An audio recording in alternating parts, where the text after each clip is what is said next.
নমস্কার বন্ধুরা, আজকে আমি আপনাদেরকে এমন একটি গাছের সঙ্গে পরিচয় করিয়ে দিচ্ছি যার গুণাবলী শুনলে অবাক হবেন।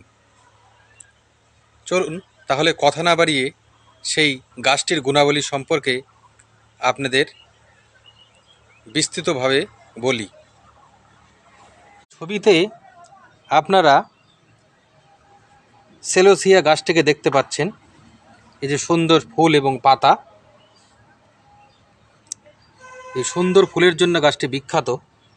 এই সেলোসিয়া হলো আমরান্থ পরিবারের ভোজ্য এবং শোভাময় উদ্ভিদদের একটি ছোট প্রজাতি।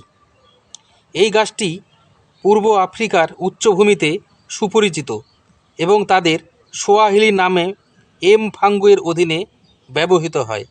এটি একটি বার্ষিক উদ্ভিদ।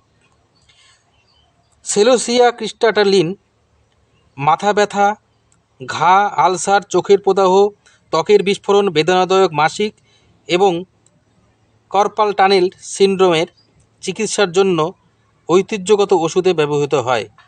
পাতা কোমল, ডালপালা এবং কচি ফুলের পাইপগুলি সিদ্ধ করে খাওয়া হয় এবং অন্যান্য উপাদানের সাথে সস বা টুতে রান্না করা হয়। পুষ্টির দিক থেকে সেলোসিয়া অন্যান্য শাকসবজির সাথে তুলনা করে এতে প্রোটিন, ক্যালসিয়াম, আয়রন, ফসফরাস এবং ভিটামিন এ এবং সি রয়েছে।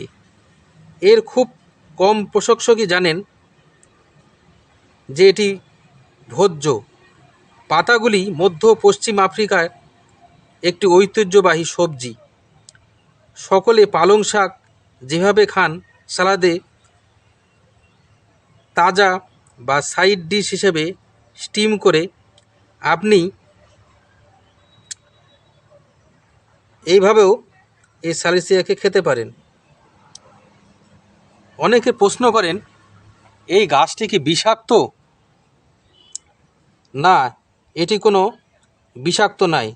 সেলোসিয়া মানুষ, বিড়াল, কুকুরের জন্য বিষাক্ত নয়। কোনো সমস্যা ছাড়াই যে কোনো বাড়িতে গাছ রাখা যায়।